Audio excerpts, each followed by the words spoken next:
नमस्कार दर्शकों, दत्तांश की टीम हरियाणा चुनाव के जो भी नतीजे आए उसको आए हुए 5 दिन हो चुके हैं। तो अब दत्तांश टीम उसका विश्लेषण लेके आपके सामने आ रही है। चुनाव से पहले जो विश्लेषण हो रहे थे उसमें जाति, धर्म और पिछला चुनाव 2019 में किसको कितने प्रतिशत वोट मिले, 2024 के लोकसभा चुनाव में किसको कितने प्रतिशत वोट मिले, 14 में क्या ट्रेंड था, इन सब पे बहुत सारा डिस्कशन चुनाव के पहले हुआ। लेकिन जब 8 अक्टूबर को हरियाणा के चुनाव परिणाम आए तो मैक्सिमम जो एग्जिट पोल थे वो गलत साबित हुए। तो लोकतंत्र की यही खूबी है कि चुनाव परिणाम बहुत बार आपके आकलन से अलग जाते हैं और वो एक नई सीख देते हैं। तो उस नई सीख के बाद की जो इंसाइट आई, क्योंकि परिणाम जैसे आते हैं तो फिर उसका इंटरप्रिटेशन बिल्कुल बदल जाता है। तो आज हम लोग इस बात पे चर्चा करेंगे कि वो प्रमुख कारण क्या रहे जिसकी वजह से बीजेपी हरियाणा का चुनाव जीत गई, जबकि चुनाव के पहले इतना शोर हो रहा था कि लग रहा था कि बीजेपी चुनाव नहीं जीत पाएगी। और साथ ही उन कारणों की भी चर्चा होगी कि कांग्रेस क्यों पीछे रह गई, जबकि ये एंटी इनकम्बेंसी की भी थोड़ी चर्चा 5 तारीख से पहले हो रही थी कि कांग्रेस को उसका लाभ मिलेगा। तो बहुत बहुत स्वागत आपका। तो अनुज जी बताइए वो प्रमुख कारण क्या रहे जिसकी वजह से बीजेपी हरियाणा विधानसभा 2024 का चुनाव जीत गई। थैंक यू डॉक्टर संजीव और दत्तांश और कैपिटल टीवी के दर्शकों को दशहरे की शुभकामनाएं। और हम लोग आज 5 दिन हो गए 8 अक्टूबर के बाद विश्लेषण करने के लिए बैठे हैं। तो सबसे पहली हेडलाइन तो यही है कि बीजेपी चुनाव जीत गई, ये top of the end headline है। और उसमें जो शोर था और जो सारे पंडित एग्जिट पोल जो कह रहे थे कि कांग्रेस चुनाव जीतेगी, उसके रिवर्स में हेडलाइन आई कि बीजेपी चुनाव जीत गई। तो हमको यहाँ पे देखने की जरूरत होगी कि बीजेपी क्यों चुनाव जीती। बीजेपी जब लोकसभा के चुनाव का अनाउंसमेंट हुआ तो उसमें जो रिजल्ट आए थे उसमें 5-5 पे बराबरी थी। 5 सीटें बीजेपी को मिली थी, 5 सीटें कांग्रेस को मिली 2024 के लोकसभा चुनाव में। और उसमें कांग्रेस को इन टर्म्स ऑफ सीट्स में एज था असेंबली में जब हमने उसको ट्रांसलेट किया। तो बीजेपी ने क्या किया, बीजेपी के जो स्ट्रेटजिस्ट थे, बीजेपी के जो लोग थे, they went back to the drawing board. और उन्होंने 2014 में जो बीजेपी का जब प्रोसेस उन्होंने शुरू किया था सोशल इंजीनियरिंग का, उस समय जो रिजल्ट आए थे उसको उन्होंने एनालाइज किया। और आपको याद होगा हम लोग ने अपने पहले प्रोग्राम में भी बोला था कि this election is pro Congress but not anti BJP. और उसका सबसे बड़ा कारण यही था कि जो बीजेपी की वोट बैंक था, ओबीसी, अपर कास्ट, वो अभी भी उसके साथ इंटैक्ट खड़ा हुआ था। तो बीजेपी ने रीड्रॉ की अपनी स्ट्रैटेजी और इन पे फोकस किया।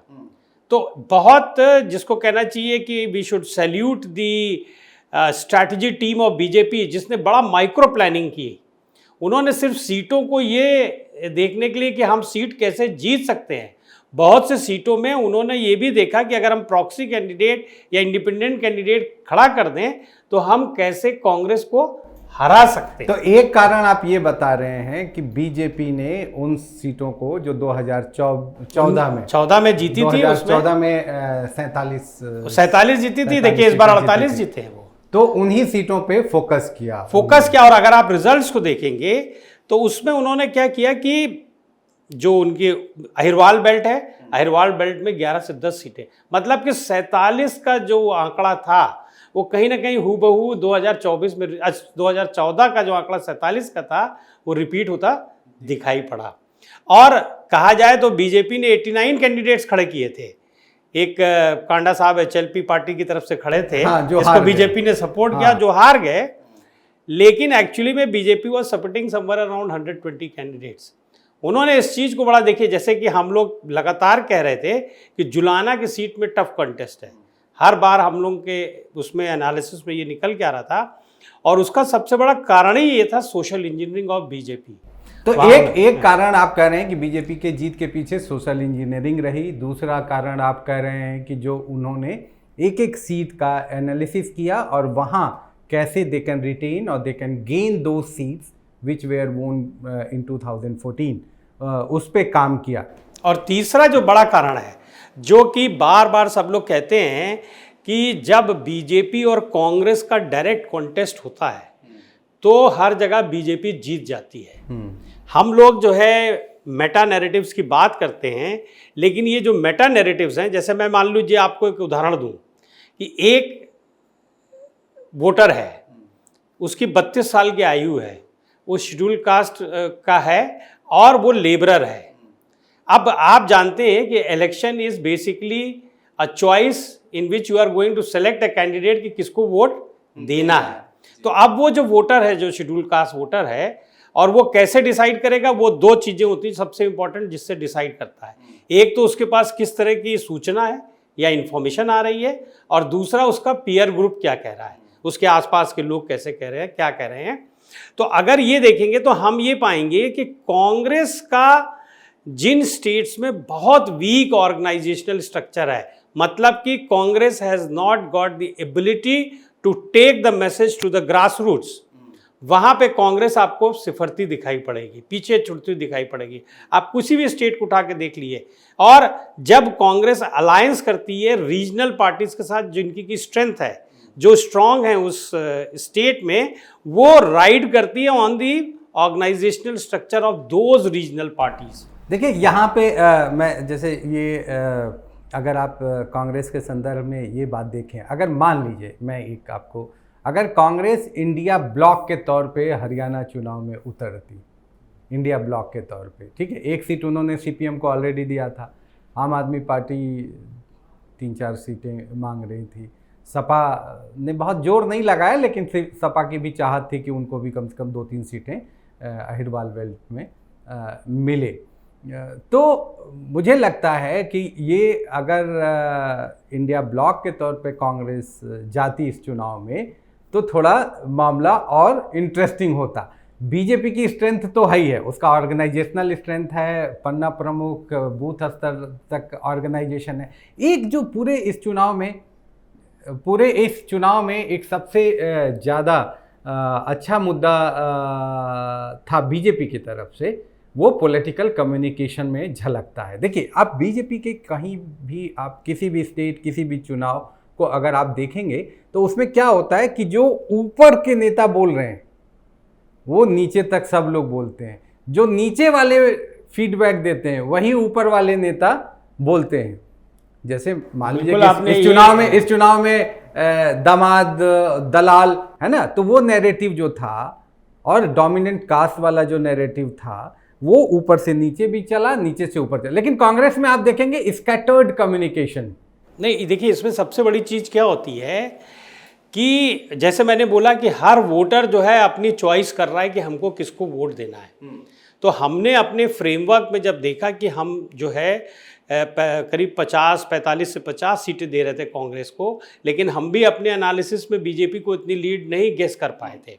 तो we went to the drawing boards, हम वापस गए अपनी स्ट्रैटेजी को देखने के लिए। तो हमने क्या किया, हमने करीब 20-25 आर्क टाइप क्रिएट किए वोटर्स के, कि जैसे मान लीजिए कि एक वोटर है, ओबीसी है और गुड़गांव में है, उसके पास किराने की दुकान है, वो जो है उसके पास 4-5 मैसेजिंग आई। पहला मैसेज आया कि भाई फार्मर्स का यार मुद्दा निकल के आया, फार्मर्स को बड़ा परेशान किया, बीजेपी ने काफ़ी उनको लाठियां बरसाई, ये किया। उन्होंने कहा हाँ भाई ये बिल्कुल गलत है और ये नहीं होना चाहिए। फिर उसके पास एक दूसरा जो नैरेटिव आया, मैं कांग्रेस की बात कर रहा हूँ, कि रेसलर का, उन्होंने कहा साहब पहलवानों के साथ बहुत बुरा हुआ, बोले हाँ साहब गलत हुआ, ये तो बिल्कुल ही गलत हो गया, ये तो नहीं होना चाहिए। फिर आया एम्प्लॉयमेंट या अग्निवीर का मुद्दा आ गया। अब उसके बाद चौथा मुद्दा आया। चौथा मुद्दा क्या आया, उसको बोला गया कि याद करो जाटों का देखो फिर से डोमिनेशन आ जाएगा, जाटों का राज आ जाएगा, और तुमको अगर याद हो जैसा खट्टर साहब के समय में हुआ कि बिना खर्ची बिना पर्ची के तुम्हारे लड़के की नौकरी लग गई थी, और अगर हुड्डा की सरकार आई तो जैसे पुरानी सरकारों में हुआ था वैसे ही जो है झज्जर और इस सबके लड़के लगने लगे। तो अब क्या हुआ कि बाकी 3 जो मेटा नैरेटिव्स हैं और ये वाला जो नैरेटिव है वो उसको एकदम पास का लगा, तो उसने क्या किया, चॉइस करी। और ये जो फार्मर का मुद्दा था या रेसलर का मुद्दा था, कांग्रेस के पास वो ऑर्गेनाइजेशनल स्ट्रक्चर, वो स्ट्रेंथ नहीं थी कि उसको ट्रांसलेट कर सके which can influence the voting of any. बिल्कुल, देखिए वही इसीलिए मैं पॉलिटिकल कम्युनिकेशन की बात कर रहा हूँ। आपको याद होगा कि राहुल गांधी ने अपने भाषण में 36 बिरादरी की बात तो की, लेकिन नीचे पूरा जो शोर था वो हुडा और कि Jat are aligning with the Congress का था। तो वो 36 बिरादरी में 6 बिरादरी के अलावा मुझे लगता है कि कोई पोलिस्टर्स और पॉलिटिकल एनालिस्ट ने बाकी 30 लोगों से बात भी नहीं की, इसीलिए ज़्यादातर लोगों के परिणाम गलत निकले। इसमें 2-3 बातें मैं और जोड़ देता हूँ बीजेपी की जीत के क्या कारण थे। एक तो देखिए उसमें एक तो रिजर्वेशन का भी मुद्दा था, जो दलितों के भीतर उन्होंने रिजर्वेशन की पॉलिसी वहाँ पे ले आए वो, तो उससे उनको फ़ायदा मिला कि जाटों और उसके अलावा जो दलित में जातियां हैं उनका झुकाव बीजेपी की तरफ हुआ, और जाटों लोगों को भी प्रमोशन मिला टाइमली, तो उनका भी झुकाव था। तो एक तो कम्युनिकेशन हो गया, रिजर्वेशन हो गया, तीसरा एम्बिशन हो गया। एम्बिशन क्या था कि जैसे अभी आपने बोला ना कि नौकरियां मिली बिना खर्ची बिना पर्ची, तो अगर हमारे नेटवर्क में, हमारे अपने सोशल नेटवर्क में, हमारे कास्ट नेटवर्क में, हमारे रूरल नेटवर्क में अगर मान लीजिए कि कोई घटना घटती है कि बिना पैसे के यार नौकरी मिल गई, तो वो एक आपको उम्मीद बंधाती है, ठीक है। इसमें एक प्रोटेक्शन का भी मुद्दा बहुत रहा, क्योंकि अभी हर एक जिले में बहुत सारी पुलिस की पीसीआर वैन है, आप फोन करोगे और खट से पुलिस आ जाती है। तो जो वो लॉ एंड ऑर्डर जो ट्रेडिशनल डोमिनेंस होता था रूरल एलीट का ना, नहीं तो देखिए वो भी टूटा है। तो लोगों को ये भी लग रहा है कि देखिए एक चीज़ मैं आपको बोलूं जो बहुत महत्वपूर्ण है और जिसको कि हमको समझना पड़ेगा, जो रिजर्वेशन का मुद्दा था वहाँ पे एक लार्जर मेटा नैरेटिव है कि आपको रिजर्वेशन नहीं मिलेगा, ठीक है। उसको बीजेपी ने क्या किया, जब शैलजा जी नाराज हुई तो उन्होंने उसको जो है दलित की अस्मिता से जोड़ दिया कि how Congress is treating the dalit, और उनको याद दिलाया वो जो राइट्स हुए थे, आपको याद होगा हरियाणा में जो राइट्स हुए थे जो दलितों के खिलाफ, वहाँ से उसको जोड़ा गया। और जो ग्रास रूट लेवल पे जो मीटिंग्स हुई, जैसा कि मुझे आरएसएस के जो जिन लोगों को मैं जानता हूँ उन्होंने बताया कि उन्होंने करीब हज़ारों की तादाद में ग्रास रूट लेवल पे छोटी छोटी मीटिंग्स की, जिससे कि एक पीयर के लेवल पे और एक इंफॉर्मेशन के लेवल पे, देखिए क्या है कि हमको जो है चॉइस आर्किटेक्चर को समझना होगा, जो एक वोटर के अगेंस्ट अगल बगल जो है किस तरह की इंफॉर्मेशन पर्कुलेट हो रही है और वो कैसे चॉइस कर रहा है। तो हुआ क्या कि ये जो कांग्रेस ने और सारे जितने भी हमारे जर्नलिस्ट और सोशल मीडिया ने ये शोर मचाया कि Jats are coming back, the Hoodas are coming back in the power, and Hooda means the Jhajjar, the Jats, because Hooda को एक ये भी दिखाया गया कि he was rough shooting all other Congress leaders. वो किसी दूसरे कांग्रेस लीडर के चलने नहीं दे रहे थे, चाहे वो सुरजेवाला हो, चाहे वो शैलजा जी हो। उनको दिखाया, ये आपने देखा होगा नैरेटिव चला कि 90 में से 70 सीटें उन्होंने जीत ली, हुड्डा साहब ने 70 सीटों के टिकट बांटा। तो ये जो, और कांग्रेस बीजेपी ने बड़ी स्ट्रेटेजिकली क्या किया, जैसे सोनीपत है, अब Sonipat is a Jat dominated belt, लेकिन वहाँ पे उन्होंने बहुत स्ट्रेटेजिकली सोशल इंजीनियरिंग किया और 6 में से 5 सीटें जीत ली। तो ये कहना, अगर हम इसको जो है, अगर हम आपको बताएं कि सोशल ग्रुप का जो अभी डेटा आया है जो CSDS ने रिलीज़ किया है, तो हम देखेंगे कि ब्राह्मण्स ने करीब हर सेकंड ब्राह्मण जो था वो बीजेपी को वोट किया। उसी तरह से पंजाबी खत्री भी जो है करीब 70% पंजाबी खत्री बीजेपी को वोट किया। जाट्स में only 53% of Jats voted for Congress, क्योंकि टिकट तो टिकट देखिए से ज्यादा सीटों पे जो दिया। अब उसके बाद देखिए कि other upper caste 59% voted for BJP, the Brahmins, the Kshatriyas, ये सारे लोग जो है 59% है। Gujjars again they voted for Congress, और यादव एक बड़ा इंटरेस्टिंग सा है, Yadav 62% of the Yadav voted for BJP. तो जो बीजेपी की ओरिजिनल सोशल इंजीनियरिंग थी, जो अहिरवाल बेल्ट है, जो जीटी रोड बेल्ट है, उसको इंटैक्ट उन्होंने रखा, और बीजेपी ने बड़ा सिलेक्टिव टारगेटिंग किया। हम ये देखते हैं ना कि वोट्स में परसेंटेज में बड़ा डिफरेंस नहीं है। लोग कहते हैं कि बीजेपी का 40% है, कांग्रेस का 39% है।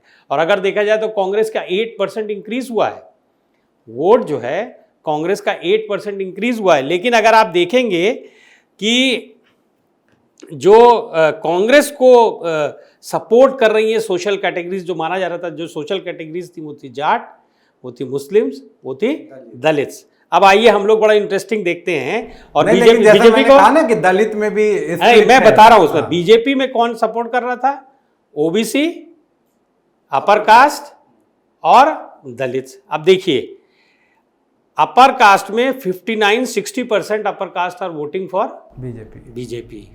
वहीं पे जाट्स में only 53% are voting for Congress. उसी तरह से हम देखते हैं एससी में आते हैं, जाटव्स में जो आपने बोला कि डिफरेंस था, 50% of the Jatavs voted for Congress, 35% voted for BJP. And interesting, other SC में 33% voted for Congress and 45% voted for BJP, 45%।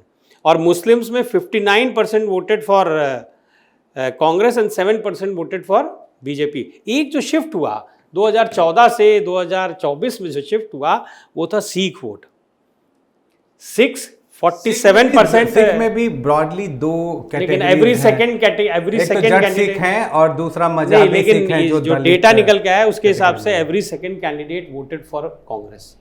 Almost 50% of the Sikhs have voted for Congress. तो कांग्रेस जो है, एक मुझे ईस्टर्न यूपी में कहावत कही जाती है, वो मुझे याद आ रही है कि मन मुर महुआ चित्त भुसौले चित्त। तो ये कि भाई हम करना तो बहुत कुछ करना चाहते हैं, लेकिन वो ज़मीन पे ट्रांसलेट करने के लिए हमको मेहनत भी करनी पड़ेगी। तो ये जो एक अर्थमेटिक, सोशल अर्थमेटिक चल रही थी कि अच्छा इतना वोट इनका, इतना वोट इनका, इतना वोट उनका, वो ज़मीन पे उस तरह से ट्रांसलेट नहीं हो पाया कांग्रेस के फेवर में। और बीजेपी ने यहाँ पे बाजी मारी क्योंकि उनके पास इलेक्शन जो है ना, बेहतर इलेक्शन बदला है आखिरी के 10 दिनों में। हाँ ठीक बात है। जब बिल्कुल, बिल्कुल। जिस दिन से शैलजा जी की कंट्रोवर्सी शुरू हुई है उस दिन से बीजेपी के तरफ हवा बहना शुरू हुई है। और बीजेपी ने उसको, देखिए, it is an election between a very strong modern strategic data driven election management agency BJP and a traditional, जिसको डेटा से तो है थोड़ा सा, लेकिन उस तरह से माइक्रो लेवल पे नहीं, ऐसा नहीं करते। देखिए अभी हर पॉलिटिकल पार्टी क्या है अपने लेवल से मैनेजमेंट करती है, लेकिन बीजेपी का बहुत हाई है। बिल्कुल, उसमें आई एग्री। जैसा मैंने कहा ना कि 1998 में BJP was the first political party in India जिसने अपना वेबसाइट बनाया था। 1998 में कांग्रेस ने उसके बाद बनाया। तो टेक्नोलॉजी को पॉलिटिकल पार्टी जो सबसे ज्यादा यूज करती है टेक्नोलॉजी और स्ट्रैटेजी को, वो भारतीय जनता, ये मोदी जी का देन मानी जाएगी कि 2014 में जब वो आए तो उन्होंने इलेक्शन, नहीं मैं 98 की बात कर रहा हूँ जब वो राष्ट्रीय महासचिव, नहीं वेबसाइट तो बनी, लेकिन 2014 में जिस तरह से इलेक्शन कॉम्पिटिटिव हो गया, स्ट्रेटेजिक हो गया।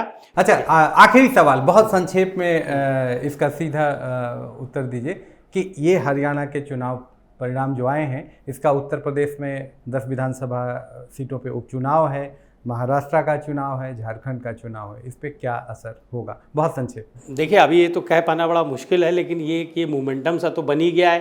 पहले जो लोकसभा के बाद एक एंटी बीजेपी सेंटिमेंट जो बिल्ड होना शुरू हुआ था, उसको बीजेपी ने कुछ हद तक रोक दिया। और BJP as a political party आप जानते ही हैं कि कैसे चीज़ों को कितना वो एक्स्ट्रापोलेट करती है।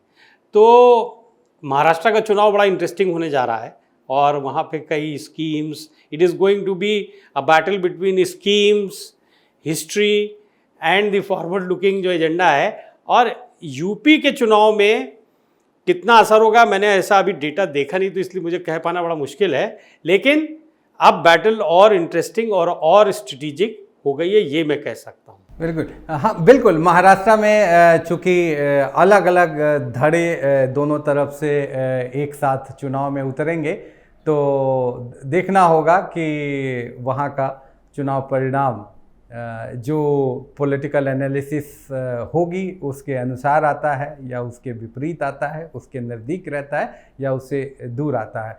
तो बहुत बहुत धन्यवाद, नमस्कार।